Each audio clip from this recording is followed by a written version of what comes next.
Hi friends, Telangana TET and DSC కోసం తయారు చేయబడుతున్న ఈ సోషల్ మెటీరియల్ కేవలం 50 రూపీస్కే మా యాప్లో అవైలబుల్ ఉంది ఫ్రెండ్స్. ఎస్జిటి స్కూల్ అసిస్టెంట్కి యూజ్ అవుతుంది. యాప్ లింక్ డిస్క్రిప్షన్లో ఉంది. 9th క్లాస్ 4th లెసన్ వాతావరణం. సో ప్రీవియస్ వీడియోలో కీలక పదాలు చేశాను.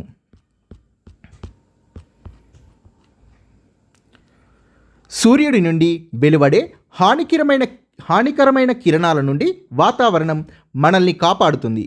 ఆకుపచ్చని చెట్లు కార్బన్ డైఆక్సైడ్ని తీసుకొని సూర్యరశ్మి నీటితో కిరణజన్య సంయోగ క్రియని జరుపుతాయి.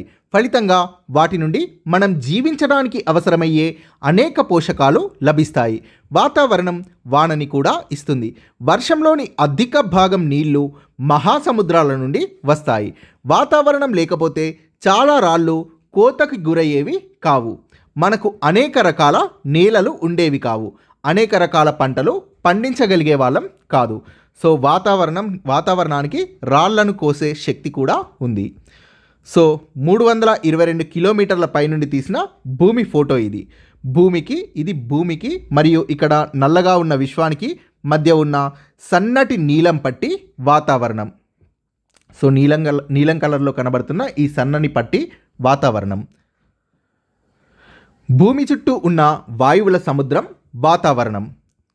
నీటిలో చేపలు ఈదుతున్నట్లుగా మనం వాయువుల సముద్రంలో ఈదుతున్నాం. భూమి పరిమాణంతో పోలిస్తే వాతావరణం దాన్ని చుట్టి ఉన్న దుప్పటి మాదిరిగా ఉంటుంది.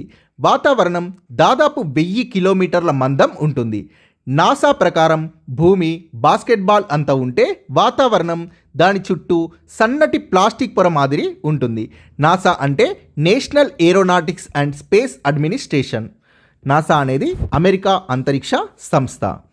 వాతావరణంలో వాయువులు ఉండటం వల్ల వాయువులకుండే గుణాలు అన్నీ కూడా వాతావరణానికి ఉంటాయి. వాతావరణానికి ఆకారం ఉండదు. సంకోచం చెందుతుంది, వ్యాకోచం చెందుతుంది. వాతావరణంలో చాలా వాయువులు ఉన్నాయి. ఇందులో ప్రధానమైనవి ప్రాణవాయువు మరియు నత్రజని. ఇతర వాయువులు చాలా తక్కువ పరిమాణంలో ఉంటాయి. సో ప్రాణవాయువు 21%, నైట్రోజన్ 78%, ఆక్సిజన్ 21%. సో చాలా తక్కువ పరిమాణంలో ఉన్న వాయువులు argon, neon, carbon dioxide, methane, ammonia మరియు ozone. So oxygen 21%, nitrogen 78%, carbon dioxide 0.03% ఉంటాయి. నీటి ఆవిరి కూడా వాయువే. మొత్తం వాతావరణంలో నీటి ఆవిరి ఘన పరిమాణం రీత్యా సుమారుగా 0.4% ఉంటుంది. దీంట్లో అధిక భాగం భూమికి దగ్గరగా అంటే 6 కిలోమీటర్ల ఎత్తులోపు ఉంటుంది. మేఘాలు నీటి ఆవిరి కాదు, నీటి తుంపరలు. వాతావరణంలో సూక్ష్మమైన ధూళి కణాలు ఉంటాయి. వీటిని రేణువులు అంటారు. ఈ రేణువులు ప్రకృతి ప్రక్రియల ద్వారా మానవ చర్యల ద్వారా ఏర్పడతాయి. సో రేణువులు ఎలా ఏర్పడతాయో చూద్దాం. ప్రకృతి ప్రక్రియలు అంటే ఎడారుల మీద ఇసుక తుఫానులు, అడవుల్లో మంటల ద్వారా ఏర్పడతాయి. అలానే మానవ చర్యలు అంటే అడవుల్ని తగలబెట్టడం, పెట్రోల్ వినియోగం, పారిశ్రామిక వ్యర్థాల వల్ల కూడా రేణువులు ఏర్పడతాయి. భూమి మీద జీవానికి అనువుగా వాతావరణ పరిస్థితుల్ని ఈ రేణువులు మారుస్తాయి. సూర్యోదయం, సూర్యాస్తమయ సమయాల్లో సూర్యుడు నారింజ రంగులో ఉండడానికి కారణం వాతావరణంలోని రేణువులు. వాన, వడగళ్ళు రేణువుల వల్లనే సాధ్యమవుతాయి. ఉష్ణోగ్రత, వర్షపాత పరిస్థితుల్ని ప్రభావితం చేయడం ద్వారా రేణువులు సమస్యల్ని కూడా సృష్టించగలుగుతాయి. ఉదాహరణకు మనుషులు ఊపిరి పీల్చుకోవడం, ఆకుల మీద చేరి చెట్లు ఊపిరి తీసుకోవడం, కిరణజన్య సంయోగ క్రియ జరపడం వంటి వాటిని కష్టతరం అయ్యేలా రేణువులు చేయవచ్చు. వాతావరణ విస్తరణ. భూమి లోపల పొరలు ఉన్నట్టుగా వాతావరణం కూడా వేర్వేరు పదార్థాలతో అనేక పొరలుగా ఉంటుంది. వాతావరణం గాలిలాగా విస్తరించి ఉంటుంది. వాతావరణాన్ని అధ్యయనం చేయడం కష్టం. గాలి, బెలూన్లు, ఉపగ్రహాల ద్వారా శాస్త్రజ్ఞులు వాతావరణాన్ని అధ్యయనం చేస్తున్నారు. వాతావరణంలో ఉండే వివిధ పదార్థాల ఆధారంగా 2 ప్రధాన పొరలుగా వాతావరణాన్ని విభజిస్తారు. ఒకటి సమరూప, 2 బహురూప ఆవరణం. సమరూప ఆవరణం 90 కిలోమీటర్ల ఎత్తు వరకు సమరూప ఆవరణం ఉంటుంది. దీంట్లో 3 పొరలు ఉంటాయి: ట్రోపో, స్ట్రాటో మరియు మిసో ఆవరణాలు. ఈ పొరల్లో నైట్రోజన్, ఆక్సిజన్, ఆర్గాన్, బొగ్గు పులుసు వాయువుల నిష్పత్తి అంతటా ఒకే రకంగా ఉంటుంది. బహురూప ఆవరణం 90 కిలోమీటర్ల కంటే పైన ఉన్న వాతావరణ పొర బహురూప ఆవరణం. దీంట్లో వాయువుల నిష్పత్తి వేరువేరుగా ఉంటుంది కాబట్టి బహురూప ఆవరణం అనే పేరు వచ్చింది. దీంట్లో ఉన్న పొరలు థర్మో మరియు ఎక్సో ఆవరణం. సో ఇక్కడ నెంబరింగ్ మిస్ అయింది ఫ్రెండ్స్. 4వది థర్మో ఆవరణం, 5వది ఎక్సో ఆవరణం. ట్రోపో ఆవరణం వాతావరణంలో అన్నింటికంటే కింద ఉన్న పొర ట్రోపో ఆవరణం. ధృవాల వద్ద 8 కిలోమీటర్లు ఎత్తు మరియు భూమధ్య రేఖ వద్ద 18 కిలోమీటర్ల వరకు విస్తరించి ఉంది. ట్రోపో ఆవరణం సగటు ఎత్తు 13 కిలోమీటర్లు. భూమధ్య రేఖ వద్ద బలమైన సంవహన ప్రవాహాల వల్ల మరియు ధృవాల వద్ద గాలి ఎక్కువగా కుదించబడడం వల్ల వేడిమి చాలా ఎత్తు వరకు వెళ్తుంది. సో సంవహన ప్రవాహం అంటే సూర్యకిరణాలు భూ ఉపరితలాన్ని తాకినప్పుడు ఉపరితలం మీద ఉన్న గాలులు వేడెక్కి వ్యాకోచించి పైకి వెళ్తాయి. ఈ విధంగా గాలులు వేడెక్కి వ్యాకోచించి పైకి వెళ్ళే ప్రక్రియను సంవహన ప్రక్రియ అంటారు. కాబట్టి ఇక్కడ ట్రోపో ఆవరణం ఎత్తు ఎక్కువగా ఉంటుంది.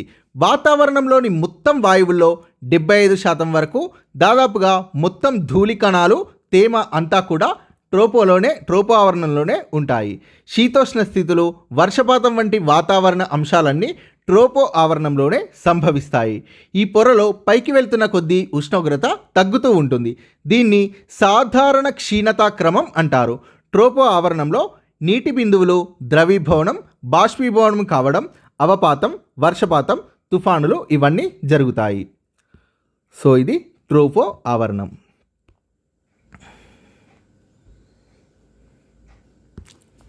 వాణిజ్య విమానాలు ట్రోపో ఆవరణంలో ఉంటాయి. ఎవరెస్ట్ పర్వతం కూడా ట్రోపో ఆవరణంలోనే ఉంటుంది. నెక్స్ట్ స్ట్రాటో ఆవరణం 50 కిలోమీటర్ల ఎత్తు వరకు ఉంటుంది. ఇక్కడ మబ్బులు ఉండవు కాబట్టి వర్షపాతం, తుఫానులు వంటివి ఉండవు. జెట్ విమానాలు ఎగరడానికి ఈ పొర చాలా అనువుగా ఉంటుంది. స్ట్రాటో ఆవరణం జెట్ విమానాలు మరియు సూపర్సోనిక్ విమానాలు ఎగరడానికి చాలా అనువుగా ఉంటుంది. ఈ ఆవరణంలో ఒక ముఖ్యమైన అంశం ఓజోన్ పొర ఉండడం. ఎత్తుకు వెళ్తున్న కొద్దీ స్ట్రాటో ఆవరణంలో ఉష్ణోగ్రతలు పెరుగుతాయి. మిసో ఆవరణం 80 కిలోమీటర్ల ఎత్తు వరకు ఉంటుంది. విశ్వంలోంచి ఉల్కలు మిసో ఆవరణంలోకి ప్రవేశించగానే కాలిపోతాయి. ఎత్తుకు వెళ్తున్న కొద్దీ మిసో ఆవరణంలో ఉష్ణోగ్రతలు తగ్గుతాయి. థర్మో ఆవరణం. సో వ్యోమనౌకలు థర్మో ఆవరణంలో ఉంటాయి. 400 కిలోమీటర్ల వరకు ఉంటుంది. ఎత్తుకు వెళ్తున్న కొద్దీ థర్మో ఆవరణంలో ఉష్ణోగ్రతలు వేగంగా పెరుగుతాయి. ఈ పొరలో అయాన్లు అనే విద్యుదావేశం ఉండే కణాలు ఉంటాయి. భూమి నుండి ప్రసారితమయ్యే రేడియో తరంగాలు ఈ అయాన్ల కారణంగా తిరిగి భూమికి పరావర్తనం చెందుతాయి. ఈ పొరను అయానో ఆవరణం అని కూడా అంటారు. ఎక్సో ఆవరణం వాతావరణంలోని అన్నింటికంటే చివరి పైపొర. అత్యంత ఎత్తులో ఉండే ఈ పొర గురించి మనకు చాలా తక్కువ తెలుసు. సో ఎక్సో ఆవరణంలోనే ఉపగ్రహాల్ని ప్రవేశపెడతారు. పీడన మేఖలలు, ప్రపంచ పవనాలు. వాయుపీడనం మన చుట్టూ ఉన్న గాలిలో వాయు పరమాణువులు, చాలా చిన్న కణాలు ఉంటాయి. ఈ పరమాణువులు ఒకదానిపై ఒకటి ఒత్తిడి కలగజేస్తాయి లేదా వాటి దారిలోకి వచ్చిన వాటిపై ఒత్తిడి కలగజేస్తాయి. ఏ వస్తువుపైన అయినా చూపే ఒత్తిడి ప్రభావాన్ని వాయుపీడనం అంటారు. గాలి పైనుండే కాకుండా అన్ని వైపుల నుండి పీడనాన్ని కలుగజేస్తుంది. పరమాణువులు ఎక్కువగా ఉంటే వాయుపీడనం పెరుగుతుంది. వాయుపీడనం ఎక్కువ ఉంటే ఒత్తిడి ఎక్కువగా ఉంటుంది. భూమి తన భూమ్యాకర్షణ శక్తి వల్ల గాలి పరమాణువుల్ని కిందికి లాగుతుంది. అందువల్ల నేలకి దగ్గరగా ఈ పీడనం ఎక్కువగా ఉంటుంది. అయితే గాలి వేడెక్కితే ఈ పరిస్థితి మారుతుంది. వాయు పరమాణువులు వేడెక్కినప్పుడు వాటికి ఎక్కువ శక్తి లభించి వేగంగా కదులుతుంటాయి. దీనివల్ల మరింత ఒత్తిడి కలగజేస్తాయి. కాబట్టి మొదట్లో పీడనం పెరుగుతుంది. అయితే శక్తి పొందిన పరమాణువులు ఇంకా పైకి వెళ్తాయి. భూమి ఆకర్షణ శక్తిని ప్రతిఘటించే శక్తి వాటికి ఇప్పుడు ఉంటుంది. ఎక్కువ పరమాణువులు వాతావరణంలో పై పొరల్లోకి వెళ్ళినప్పుడు భూమికి దగ్గరగా వాటి సంఖ్య తగ్గుతుంది. అంటే ఒత్తిడి లేదా పీడనం తగ్గుతుంది. భూశాస్త్రజ్ఞులు గాలి వేడెక్కినప్పుడు పీడనం తగ్గుతుందని, గాలి చల్లబడ్డప్పుడు వాయుపీడనం పెరుగుతుందని చెబుతారు. గాలి వేడెక్కినప్పుడు పీడనం తగ్గుతుంది, గాలి చల్లబడినప్పుడు పీడనం పెరుగుతుంది. క్లుప్తంగా చూస్తే ఒకటి పెరిగితే రెండోది తగ్గుతుంది. దీన్నే విలోమ సంబంధం అంటారు. వేడెక్కిన గాలి పైకెళ్తున్న కొద్దీ భూమి ఉపరితలం నుండి పొందిన శక్తిని వేడిమి రూపంలో కోల్పోవడం మొదలు పెడుతుంది. శక్తి తగ్గినప్పుడు పరమాణువుల వేగం తగ్గి మందకొడిగా తయారై దగ్గరవుతాయి. గాలి చల్లబడి చిక్కనవుతుంది. ఇలా చిక్కబడ్డ గాలి భూమి ఆకర్షణ శక్తి వల్ల ఉపరితలం దగ్గరకు లాగబడుతుంది. భూమి ఆకర్షణ శక్తిని అధిగమించేటంత శక్తి ఇప్పుడు వాటికి ఉండదు. ఈ చల్లటి గాలి కిందకి దిగిన చోట వాయుపీడనం పెరుగుతుంది. భూమిలో ఒక భాగం వేడెక్కి పీడనం తగ్గిందంటే అక్కడ ఎక్కువ పరమాణువులు, ఎక్కువ ఖాళీ ఉందని అర్థం. ఇప్పుడు అధిక పీడనం ఉన్న ప్రాంతాల నుండి గాలి ఈ ఖాళీ ప్రదేశాల వైపుకి కదులుతుంది. భూమి ఉపరితలం మీదే కదలడం కాబట్టి భూమి ఆకర్షణ శక్తిని ప్రతిఘటించాల్సిన అవసరం ఉండదు. గాలి ఈ విధంగా కదలడం కష్టం కాదు. అందుకే ఎక్కువ పీడనం ఉన్న ప్రాంతాల నుండి తక్కువ పీడనం ఉన్న ప్రాంతాలకి గాలి వీస్తుంది అంటాం. పీడన మేఖలలు. భూమి ఉపరితలం అంతా ఒకే రకంగా వేడెక్కదు. సముద్రం కంటే భూభాగం తొందరగా వేడెక్కుతుంది. సముద్రానికి దగ్గరగా ఉన్న భూమి కంటే బాగా దూరంగా ఉన్న భూమి తొందరగా వేడెక్కుతుంది. కాబట్టి నేలపైన ఉన్న గాలి తొందరగా వేడెక్కుతుంది. నీళ్లు వేడెక్కడానికి ఎక్కువ సమయం తీసుకుంటాయి. కాబట్టి నీటిపైన ఉన్న గాలి నిదానంగా వేడెక్కుతుంది. చల్లబడే విషయంలో పోల్చినప్పుడు నేల వేగంగా చల్లబడుతుంది, నీళ్లు నిదానంగా చల్లబడతాయి. అంటే వివిధ ప్రాంతాల్లో వేడెక్కడం, చల్లబడడంలో తేడాలున్నాయి. దీనివల్ల ఒక ప్రాంతం మరొక ప్రాంతం మధ్య పీడనంలో తేడా ఉంటుంది. ఉష్ణమండల అక్షాంశాల వద్ద అధిక సౌరశక్తి లభించి తక్కువ సౌరశక్తి లభించే ధ్రువ ప్రాంతాల వద్ద కంటే వేడిగా ఉంటుంది. ఉష్ణమండల అక్షాంశాల వద్ద అంటే మిగిలిన భూమితో పోలిస్తే ఉష్ణమండల ప్రాంతాలు వేడిగా ఉంటాయి. భూమి మీద ఉష్ణోగ్రతల్లో తేడాతో పాటు పీడనంలో కూడా తేడా ఉంటుంది. ఎత్తైన ప్రదేశం నుండి పల్లపు ప్రదేశానికి నీళ్లు ప్రవహించినట్లు, వెచ్చటి వస్తువుల నుండి చల్లటి వస్తువులకు వేడిమి ప్రసరించినట్లు, అధిక పీడనం ఉన్న ప్రాంతాల నుండి అల్పపీడనం ఉన్న ప్రాంతాలకు గాలి ప్రవహిస్తుంది. గాలి అలా కదిలినప్పుడు దాన్ని పవనం అంటారు. గాలి నిదానంగా వీచి హాయిగా ఉన్నప్పుడు దాన్ని సమీరం లేదా తెమ్మర అంటారు. వేగంగా వీచే గాలిని ఈదురు గాలి అంటారు. చాలా వేగంగా వీచే గాలులను పెనుగాలి, తుఫాను అంటారు. మన దేశ తూర్పు తీర ప్రాంతంలో చాలా వేగంగా వీచే తుఫాన్ గాలులు ఉంటాయి. ప్రపంచమంతటా పవనాలు వీస్తూ ఉంటాయి. భూమధ్య రేఖ వద్ద ఉండే అధిక వేడిమి వల్ల వాతావరణం వేడెక్కి వేడి గాలి పైకి లేస్తుంది. దీనివల్ల భూమధ్య రేఖ ఉపరితల ప్రాంతంలో పీడనం తగ్గుతుంది.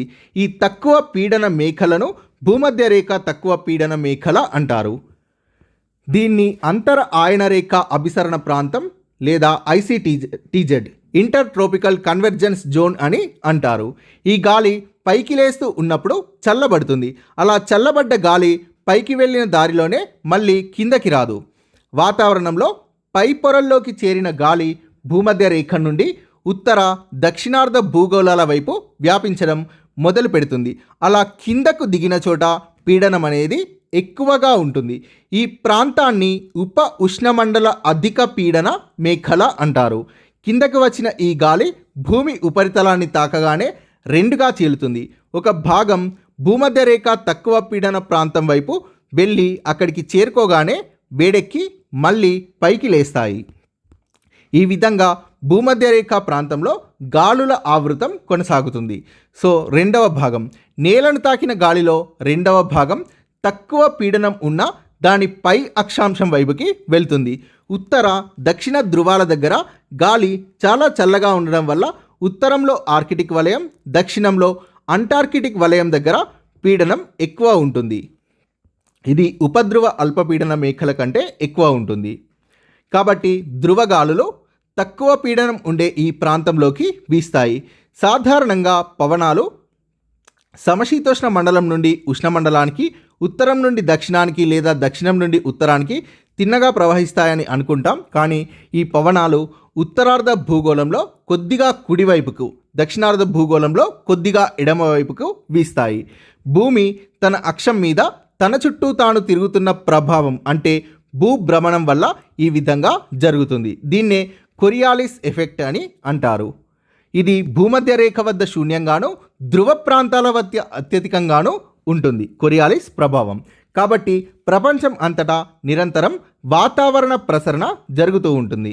ప్రపంచంలో వాతావరణ తీరుల్ని పవనాలు గణనీయంగా ప్రభావితం చేస్తాయి. వాస్కోడి గామా తన ఓడల్ని నడపడానికి పవనాలను ఉపయోగించి భారతదేశానికి సముద్ర మార్గం కనుగొన్నాడు. గోవాను పోర్చుగీస్ వారు పాలించడంలో పవనాలు ముఖ్య పాత్ర పోషించాయి. పవనాలు వీయడంలో స్థానికంగా ఎన్నో తేడాలు తీరులు ఉంటాయి. పవనాల వేగం, అవి వీచే దిశ, ఎందుకు వీస్తాయి వంటి వివిధ అంశాల ఆధారంగా 3 రకాలుగా విభజిస్తారు. ప్రపంచ పవనాలు భూగోళం అంతటా సంవత్సరం పొడవునా వీస్తాయి. ఋతు పవనాలు ఒక ప్రాంతానికి లేదా ఒక కాలానికి పరిమితమై ఉంటాయి. స్థానిక పవనాలు స్థానికంగా వీస్తాయి. ప్రపంచ పవనాలు ప్రపంచ పీడన మేఖలలో నిరంతరాయంగా క్రమబద్ధంగా వీచే గాలుల్ని ప్రపంచ పవనాలు అంటారు. ఇవి 3 రకాలు: వ్యాపార పవనాలు, పశ్చిమ పవనాలు మరియు ధ్రువ పవనాలు. వ్యాపార పవనాలు ఉష్ణమండలాల్లో, పశ్చిమ పవనాలు సమశీతోష్ణ మండలాల్లో, ధ్రువ పవనాలు ధ్రువ ప్రాంతంలో వీస్తాయి. వ్యాపార పవనాలు తూర్పు పవనాలు, అంటే ఇవి తూర్పు నుండి పడమర వైపుకి వీస్తాయి. ఉత్తరార్ధగోళంలో వీటిని ఈశాన్య వ్యాపార పవనాలని, దక్షిణార్ధగోళంలో ఆగ్నేయ వ్యాపార పవనాలని అంటారు. పశ్చిమ పవనాలు పడమర నుండి తూర్పు వైపుకి వీస్తాయి, అందుకే వాటికి పశ్చిమ పవనాలు అనే పేరు వచ్చింది. ఉత్తరార్ధగోళంలో ఇవి నైరుతి దిశలోనూ, దక్షిణార్ధగోళంలో వాయువ్య దీశలోనూ వీస్తాయి. ధ్రువ ప్రాంతాల్లో తిరిగి తూర్పు పవనాలు వీస్తాయి. ప్రపంచ పవనాల ప్రభావం వాతావరణంపై శిలావరణం, జలావరణం చూపే ప్రభావం కారణంగా పీడనం, పవనాల ఈ తీరులు ఏర్పడుతున్నాయి. ప్రపంచవ్యాప్తంగా వేడిని, తేమను రవాణా చేయడంలో ఈ పవనాలు కీలక పాత్ర పోషిస్తాయి. అందుకే ప్రపంచంలో ఏ భాగం కూడా ప్రాణులు మనలేనంతగా వేడెక్కదు లేదా చల్లబడదు. వాతావరణం లేకపోతే పగటిపూట లేదా ఉష్ణమండలాల్లో భరించలేనంత వేడిగా ఉండేది. రాత్రిళ్ళు లేదా ధ్రువ ప్రాంతాల్లో భరించలేనంత చల్లగా ఉండేది. అయితే వేడిని, తేమను ఈ పవనాలు ప్రపంచమంతటా సమంగా పంచడం లేదు. అందుకే ప్రపంచంలోని కొన్ని ప్రాంతాలు వేడిగా, కొన్ని చలిగా, కొన్ని అధిక వర్షపాతంతో, కొన్ని ప్రాంతాలు ఎడార్లుగా ఉన్నాయి. ఋతుపవనాలు మాన్సూన్స్ భారతదేశంలో వర్షపాతం ప్రధానంగా ఈ ఋతుపవనాల వల్ల సంభవిస్తుంది. దేశంలోని అన్ని అంశాలు ఋతుపవనాలతో ముడిపడి ఉన్నాయి. మాన్సూన్ అనే ఆంగ్ల పదం మౌసం అనే అరబిక్ పదం నుండి వచ్చింది. మౌసం అంటే ఋతువు అని అర్థం. భూమి, నీరు చల్లబడడం, వేడెక్కడంలో తేడాల వల్ల ఋతుపవనాలు ఏర్పడతాయి. వాయువ్య భారతదేశంలో ఒక అల్పపీడన ప్రాంతం ఏర్పడుతుంది. ఆగ్నేయ వ్యాపార పవనాలు భూమధ్య రేఖను దాటడంతో నైరుతి ఋతుపవనాలు ఏర్పడతాయి. కొరియాలిస్ ప్రభావం వల్ల భారత ద్వీపకల్పంలో పొరుగు దేశాల్లో నైరుతి ఋతుపవనాలు ఏర్పడతాయి. శీతాకాలంలో పీడన మేఖలలు మారడంతో ఈశాన్య వ్యాపార పవనాలు భూమధ్య రేఖను దాటుతాయి. కొరియాలిస్ ప్రభావం వల్ల ఇవి ఉత్తర, ఈశాన్య ఆస్ట్రేలియాలో వాయువ్య ఋతుపవనాలు అవుతాయి. సో ఇది నేను ఎడిట్ చేస్తాను ఫ్రెండ్స్. స్థానిక పవనాలు స్థానికంగా ఉండే ఉష్ణోగ్రతలు, పీడనాల తేడా వల్ల స్థానిక పవనాలు వీస్తాయి. ఇవి చాలా తక్కువ ప్రాంతాన్ని ప్రభావితం చేస్తాయి. ఉష్ణ స్థానిక పవనాలు ఆ ప్రాంత ఉష్ణోగ్రతల్ని పెంచుతాయి. శీతల స్థానిక పవనాల వల్ల ఒక్కొక్కసారి ప్రభావిత ప్రాంతంలో ఉష్ణోగ్రతలు ఘనీభవన స్థానం కంటే కిందకు పడిపోతాయి. ఈ స్థానిక పవనాలు ట్రోపో ఆవరణంలోని దిగువ పొరల్లో వీస్తాయి. కొండ, లోయ పవనాలు, సముద్ర భూపవనాలు కూడా ఒక రకమైన స్థానిక పవనాలు. వాతావరణంలోని కింది పొరలు వేడెక్కడం, చల్లబడడంలోని తేడాల వల్ల ఏర్పడే పీడన తేడాల కారణంగా ఈ పవనాలు ఏర్పడతాయి. ఉష్ణ స్థానిక పవనాలు చినూక్ ఉత్తర అమెరికాలోని కెనడా ప్రాంతంలోని రాకీ పర్వతాల కిందుగా వీచే పవనాలు చినూక్ పవనాలు. చినూక్ అంటే అర్థం మంచును తినేది అని ప్రజలు అనుకుంటారు. వాస్తవానికి ఈ పవనాల పేరు ఈ ప్రాంతంలో నివసించిన అమెరికా మూలవాసీల్లో ఒక జాతి పేరు. చినూక్ పవనాల వల్ల పచ్చిక మైదానాల్లో శీతాకాలంలో చాలా వరకు మంచు పట్టకుండా ఉంటుంది. యూరప్లో వీచే ఇలాంటి పవనాలనే ఫోన్ అని అంటారు. ఇవి ఆల్ప్స్ పర్వతాల ఉత్తర వాలుల మీదుగా వీస్తాయి. ఈ ప్రవాహాల వల్ల మంచు కరిగి వాతావరణం ఆహ్లాదకరంగా ఉంటుంది. ద్రాక్ష పళ్ళు త్వరగా పండడానికి ఈ పవనాలు సహాయం చేస్తాయి. వడగాలులు లు ఉత్తర భారతదేశంలో మే జూన్ నెలల మధ్య పడమర నుండి తూర్పుకు వీచే వేడి పొడి పవనాల్ని లు అంటారు. అధిక ఉష్ణోగ్రతల వల్ల ప్రజలకు వడదెబ్బ తగలవచ్చు. స్థానిక ఉష్ణపవనాలకు ఉదాహరణ అరేబియా ఎడారిలో సైమోన్, జపాన్లో యోమా, న్యూజిలాండ్లో నార్వెస్టర్. ఇవి స్థానిక ఉష్ణపవనాలకు ఉదాహరణ. శీతల స్థానిక పవనాలు మిస్ట్రాల్. శీతల స్థానిక పవనాల్లో ఆల్ప్స్ పర్వతాల నుండి ఫ్రాన్స్ మీదుగా మధ్యధరా సముద్రం వైపుకు వీచే మిస్ట్రాల్ గాలులు పేరుగాంచాయి. ఇవి రోమ్ లోయ గుండా వీస్తాయి. ఈ గాలులు చాలా చల్లగా పొడిగా ఉంటాయి. ప్యూనా. ఆండీస్ ప్రాంతంలోని స్థానిక శీతల పవనాలివి. పాంపెరో. ఇవి సౌత్ అమెరికాలోని పంపాలా ప్రాంతంలో వేగంగా వీచే శీతల ధ్రువ పవనాలు. వాతావరణం శీతోష్ణ స్థితి. వాతావరణాన్ని ఆంగ్లంలో అట్మాస్ఫియర్ అంటారు. వాతావరణంను రెండు వేర్వేరు అర్థాల్లో కూడా ఉపయోగించవచ్చు. వీటిని ఆంగ్లంలో వెదర్, క్లైమేట్ అని అంటారు. ఇవి భూగోళ శాస్త్రంలో చాలా ముఖ్యమైన భావనలు. ఇవి మన జీవితాల్ని అనేక రకాలుగా ప్రభావితం చేస్తాయి. వాయువులు, రేణువులతో కూడిన వాతావరణం నిశ్చలంగా లేదు, అది చాలా గతిశీలమైంది. పైకి, కిందకు, పక్కలకు, అన్ని వైపులకు కదులుతూ ఉంటుంది. ఇలా కదులుతూ ఉండగా వేడెక్కడం, చల్లబడటం లేదా పొడిగా అవటం, తడిగా అవటం వంటి అనేక మార్పులకు గురవుతుంది. తక్కువ కాలానికి అంటే సాధారణంగా 10 రోజులకు మించని వాతావరణ పరిస్థితుల్ని వివరించడాన్ని స్థానిక వాతావరణం అంటారు. అంటే శీతోష్ణ స్థితులు, వర్షపాతం వంటివి వివరించడాన్ని. ఈ స్థానిక వాతావరణం రోజురోజుకి మారవచ్చు లేదా ఒక్క రోజులో కూడా మారచ్చు. ఒక ప్రాంతంలో వాతావరణ పరిస్థితుల దీర్ఘకాల సగటు వివరాల్ని ఆ ప్రాంత క్లైమేట్ లేదా శీతోష్ణ స్థితి అంటారు. దశాబ్దాల వాతావరణ వివరాల్ని సేకరించి వాటి సగటు లెక్క కట్టడం ద్వారా శీతోష్ణ స్థితుల్ని తెలియజేస్తారు. ఈ వివరణల్లో ఏ కాలంలో వాతావరణం ఎలా ఉంటుందో తెలుస్తుంది, కానీ ఒక ప్రత్యేక రోజు ఎలా ఉంటుందో తెలియదు. వాతావరణాన్ని వివరించడానికి ఉష్ణోగ్రత, పీడనం, పవనాలు, గాలిలో తేమ మరియు వర్షపాతం ఉపయోగిస్తారు. వీటిని వాతావరణంలోని అంశాలు అంటారు. శీతోష్ణ స్థితుల్ని వివరించడానికి కూడా వీటినే ఉపయోగిస్తాం కాబట్టి వీటిని శీతోష్ణ స్థితి అంశాలు అంటారు. ఉష్ణోగ్రత. భూ ఉపరితలం నుండి పైకి వెళ్తున్న కొద్దీ ఉష్ణోగ్రతలు తగ్గుతాయి. ఆర్ద్రత, అవపాతం. వాతావరణంలో నీటి ఆవిరి ముఖ్యమైనది. సమయాన్ని బట్టి, శీతోష్ణ పరిస్థితుల్ని బట్టి ఒక ప్రాంతంలోని గాలిలో నీటి ఆవిరి శాతం మారుతుంటుంది. చాలా ప్రదేశాల్లో శీతాకాలంలో చలిగా, పొడిగా ఉంటుంది. ఇలాంటి వాతావరణంలో మన చర్మం దురద పెట్టడం, పొడిబారి పగలడం జరుగుతుంది. అధిక ఉష్ణోగ్రతలతో పాటు గాలిలో తేమ అధికంగా ఉంటే ఉక్కపోసి చెమట పడుతుంది. ఇలాంటప్పుడు వాతావరణం ఉక్కపోతగా అంటే గాలిలో ఆర్ద్రత ఎక్కువగా ఉందని అంటారు. అయితే అన్ని ప్రదేశాల్లో ఇలా ఉండదు. కొన్ని ప్రదేశాలు, ఉదాహరణకు ఎడారుల్లో చాలా పొడిగా ఉంటుంది.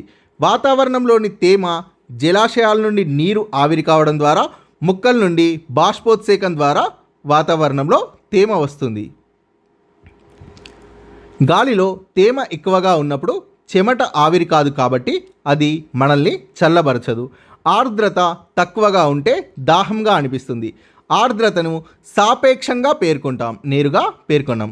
ఈ సాపేక్ష ఆర్ద్రత రెండింటి మధ్య నిష్పత్తి. ఈ రెండు అంశాలు ఒక నిర్దిష్ట ఉష్ణోగ్రత, పీడనం దగ్గర గాలిలో ఉండగల అత్యధిక నీటి ఆవిరి మరియు ఆ సమయంలో గాలిలో ఉన్న నీటి ఆవిరి మోతాదు. సో ఈ రెండింటి మధ్య నిష్పత్తి సాపేక్ష ఆర్ద్రత. ఉదాహరణకు 20 డిగ్రీ సెల్సియస్ ఉష్ణోగ్రత వద్ద ఘనపు మీటర్ గాలిలో అత్యధికంగా 80 గ్రాముల నీటి ఆవిరి ఉండే అవకాశం ఉంది అని అనుకుంటే వాస్తవంగా ఉన్న నీటి ఆవిరి 40 గ్రాములు అయితే సాపేక్ష తేమ 50% అవుతుంది. ఉష్ణోగ్రత తగ్గినా లేదా అదనంగా నీటి ఆవిరి చేరినా సాపేక్ష తేమ శాతం పెరుగుతుంది. ఇందుకు విరుద్ధంగా ఉష్ణోగ్రత పెరిగినా లేదా నీటి ఆవిరి తగ్గినా సాపేక్షిక తేమ శాతం తగ్గుతుంది. గాలి సంతృప్త స్థాయికి చేరే ఉష్ణోగ్రతని ద్రవీభవన ఉష్ణోగ్రత అంటారు. వాతావరణంలో సాపేక్ష ఆర్ద్రత 100% ఉన్నప్పుడు దాన్ని సంతృప్త స్థాయి అంటారు. ద్రవీభవనం నీరు ఆవిరి కావడానికి వ్యతిరేకం. ఈ ప్రక్రియలో ద్రవీభవన ప్రక్రియలో నీటి ఆవిరి నీటి బిందువులు లేదా మంచు స్ఫటికాలుగా మారుతుంది. సాపేక్షిక తేమ శాతం 100ని మించినప్పుడు వాతావరణంలో అదనంగా ఉన్న నీటి ఆవిరి చిన్న చిన్న నీటి బిందువులుగా ద్రవీభవనం చెందుతుంది. ఉదాహరణకు 20 డిగ్రీ సెంటీగ్రేడ్ ఉష్ణోగ్రత వద్ద ఉన్న గాలి ఘనపు మీటర్కి 49 గ్రాముల నీటి ఆవిరి కలిగి ఉంది అనుకుంటే, గాలి ఉష్ణోగ్రత 10 డిగ్రీ సెంటీగ్రేడ్కి తగ్గితే సంతృప్త స్థాయి వద్ద అది 40 గ్రాముల నీటి ఆవిరినే పట్టి ఉంచగలదు. అదనంగా ఉన్న 9 గ్రాముల నీటి ఆవిరి ద్రవీభవనం చెందుతుంది. వాతావరణంలో సూక్ష్మ రేణువులు ఉన్నప్పుడే ద్రవీభవనం జరుగుతుంది. ద్రవీభవనం ఏదైనా ఉపరితలం వద్దే జరుగుతుంది. ఒక గ్లాస్లో చల్లటి నీరు నింపితే గ్లాసు బయట వైపు చల్లగా ఉండే ఉపరితలాన్ని తాకినప్పుడు గాలిలో ఉండే నీటి ఆవిరి ద్రవీభవనం చెందుతుంది. ముక్కల ఆకుల వంటి ఉపరితలం మీద నీటి ఆవిరి ద్రవీభవించినప్పుడు మంచు బిందువులు ఏర్పడతాయి. వాతావరణంలోని నీటి ఆవిరిని ధూళి రేణువుల పరమాణువులు ఆకర్షిస్తాయి. దీని కారణంగా ఆవిరి ద్రవీభవనం చెంది నీటి బిందువుగా మారుతుంది. ఇలాంటి లక్షలాది నీటి బిందువులు ఒక చోట చేరినప్పుడు అవి రకరకాల మేఘాలుగా కనబడతాయి. ఈ మేఘాలు చాలా చల్లగా ఉంటే వాటిల్లో మంచు స్ఫటికాలు కూడా ఉంటాయి. మేఘాలు ఎంత ఎత్తులో ఉన్నాయి, ఏ ఆకారంలో ఉన్నాయి అన్నదాన్ని బట్టి వివిధ రకాలుగా విభజిస్తారు. ఉదాహరణ, బాగా ఎత్తులో ఉన్న మేఘాలు సిర్రస్ మేఘాలు, మధ్యలో ఉండే మేఘాలు క్యుములస్ మేఘాలు, కింద స్థాయిలో ఉన్న మేఘాలు స్ట్రాటస్ మేఘాలు, మరియు వర్షాన్నిచ్చే మేఘాలు ఊర్ధ్వ ప్రసరణ మేఘాలు నింబస్ మేఘాలు. ద్రవీభవనం చెందినప్పుడు నీటి బిందువులు బరువెక్కి భూమి మీదకు పడతాయి. దీన్ని ఆంగ్లంలో ప్రెసిపిటేషన్ అంటారు. ప్రెసిపిటేషన్ అనే పదం ప్రెసిపిటేషియో అనే లాటిన్ పదం నుండి వచ్చింది. ఈ పదానికి అర్థం కిందికి పడు, దూకు. ఈ బిందువులు వర్షం, మంచు, వడగళ్ళు వంటి వాటి రూపంలో ఉండొచ్చు. ఈ బిందువులు భూమి ఉపరితలానికి దగ్గరగా ఘనీభవనం చెందితే బిందువులు చాలా తేలిగ్గా ఉండి పొగమంచు ఏర్పడుతుంది. అవపాత రూపాలు. అవపాతంలో ప్రధానమైంది వర్షపాతం. నీళ్లు గడ్డకట్టే ఉష్ణోగ్రతల కంటే తక్కువ ఉష్ణోగ్రతతో ఘనీభవనం చెందినప్పుడు నీటి ఆవిరి నేరుగా మంచు స్ఫటికాలుగా మారుతుంది. ఇది కిందకు మంచు తునకలుగా పడుతుంది. దీన్ని హిమపాతం అంటారు. సమశీతోష్ణ మండల పర్వత ప్రాంతాల్లో సగానికి మించిన ఎత్తుల్లో సాధారణంగా హిమపాతం ఉంటుంది. భూమి ఉపరితలం వద్ద చల్లటి పొరగుండా వాన కురుస్తున్నప్పుడు వర్ష బిందువులు మంచుగా గడ్డకట్టి కిందకు పడతాయి. దీన్ని స్లీట్ లేదా హిమశీకరాలు అంటారు. వాతావరణంలో నిలువు తరంగాలు బలంగా ఉన్నప్పుడు చాలా తక్కువ ఉష్ణోగ్రతల వద్ద చాలా ఎత్తులతో ఘనీభవనం జరిగి మంచు స్ఫటికాలు ఏర్పడతాయి. పైకి లేస్తున్న గాలుల వల్ల ఇవి వెంటనే కిందకు పడవు, కాబట్టి ఇవి పరిమాణంలో పెరుగుతుంటాయి. చివరికి మంచు స్ఫటికాలు కొన్ని సెంటీమీటర్ల పరిమాణమంతా పెరిగి గడ్డలుగా కిందికి పడతాయి. దీన్ని వడగళ్ల అంటారు. వడగళ్ల వల్ల పంటలు, భవనాలు దెబ్బతింటాయి. వర్షపాతంలో రకాలు. వర్షపాతం సంభవించే దాన్ని బట్టి 3 ప్రధాన రకాలుగా విభజించవచ్చు. సంవహన వర్షపాతం, పర్వతీయ వర్షపాతం మరియు చక్రీయ వర్షపాతం. సంవహన వర్షపాతం వేడెక్కిన ఉపరితలం మీద తేమ కలిగిన గాలి కూడా వేడెక్కి పైకి లేచి చల్లబడ్డప్పుడు పడే వర్షాన్ని సంవహన వర్షపాతం అంటారు. ఈ రకమైన వర్షపాతం దిగువ అక్షాంశాల వద్ద, ఖండాల లోపలి ప్రాంతాల్లో, సముద్ర తీరాల్లో కాకుండా వేసవిలో ఎక్కువగా కురుస్తుంది. సాధారణంగా ఇలాంటి వానలు రోజులో బాగా వేడెక్కిన తర్వాత హఠాత్తుగా కురిసే పెద్ద జల్లుగా ఉంటాయి. ఆ సమయంలో ఒక్కోసారి ఉరుములు, మెరుపులు ఉంటాయి. పర్వతీయ వర్షపాతం, దీన్నే ఓరోజెనిక్ వర్షపాతం అంటారు. గ్రీకు భాషలో ఓరెస్ అంటే పర్వతం అని అర్థం. తేమతో కూడిన గాలి దాని దారిలో ఉన్న పర్వత లేదా ఎత్తైన అవరోధం వల్ల పైకి లేచినప్పుడు ఈ రకమైన వర్షం కురుస్తుంది. ఈ కారణం వల్ల పర్వతాల్లో గాలికి అభిముఖంగా ఉన్న వాలుల మీద వర్షాలు బాగా పడతాయి. దానికి వ్యతిరేకంగా ఉన్న వాలుల మీద గాలి కిందకి దిగే ప్రాంతంలో వర్షం తక్కువగా ఉంటుంది. ఈ పరిస్థితి భారతదేశ పశ్చిమ తీరంలో విరివిగా ఎదురవుతుంది. అరేబియా సముద్రం నుండి వచ్చే తేమతో కూడిన గాలి పశ్చిమ కనుమల మీద పైకి లేచే క్రమంలో విస్తరించి చల్లబడి వాన పడుతుంది. పశ్చిమ కనుమల రెండవ వైపున దిగే గాలిలో తేమ ఉండదు. దక్కన్ పీఠభూమి మధ్య భాగంలో వానలు తక్కువగా ఉంటాయి.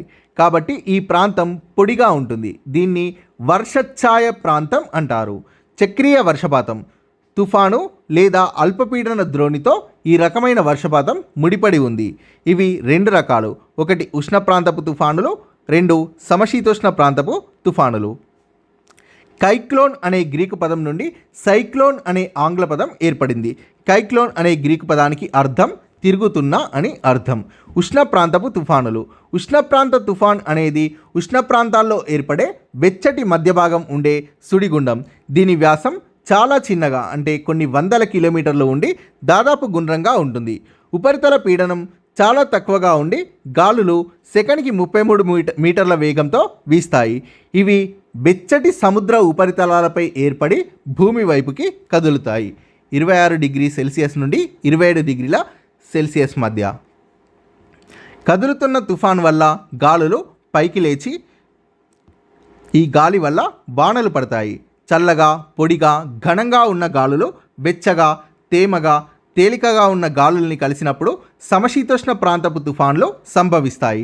అధిక సాంద్రత గల చల్లటి గాలి వెచ్చగా ఉన్న తేలికైన గాలిని పైకి నెట్టడం వల్ల వర్షాలు కురుస్తాయి. ప్రపంచవ్యాప్తంగా వర్షాలు భూమధ్య రేఖకు ఉత్తర, దక్షిణ దిశల్లో 10 డిగ్రీల నుండి 30 డిగ్రీల అక్షాంశాల మధ్య వాణిజ్య పవనాల కారణంగా తూర్పు తీరంలో భారీ వర్షాలు పడతాయి. పశ్చిమ వైపుకు వెళ్లే కొద్దీ ఈ వర్షాలు తగ్గుతాయి. భూమధ్య రేఖకు ఉత్తర, దక్షిణ దిశల్లో 40 డిగ్రీల నుండి 60 డిగ్రీల అక్షాంశాల మధ్య పశ్చిమ పవనాల వల్ల పడమటి తీరంలో భారీ వర్షాలు పడతాయి. తూర్పుకి వెళ్తున్న కొద్దీ వర్షాలు తగ్గుతాయి. భూమధ్య రేఖకు సమీపంలో ఎక్కువ పీడనం ఉన్న ప్రాంతాల కంటే తక్కువ పీడనం ఉన్న ప్రాంతాల్లో అధిక వర్షాలు పడతాయి.